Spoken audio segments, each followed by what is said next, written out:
এই অংশে ছোট করে কারক অকারক সুন্দরভাবে বুঝিয়ে দিচ্ছি। চ্যানেলটি কারো যদি সাবস্ক্রাইব না করা থাকে, নতুন ভিজিটর, তাদের সাবস্ক্রাইব করার জন্য অনুরোধ করছি। যাই হোক, কারক কাকে বলে? ক্রিয়াপদের সঙ্গে নামপদের যে সম্পর্ক তাকে বলা হচ্ছে কারক।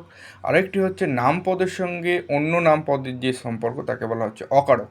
উদাহরণটি দেখে নাও, আমি হাঁসের ডিম খেয়েছি।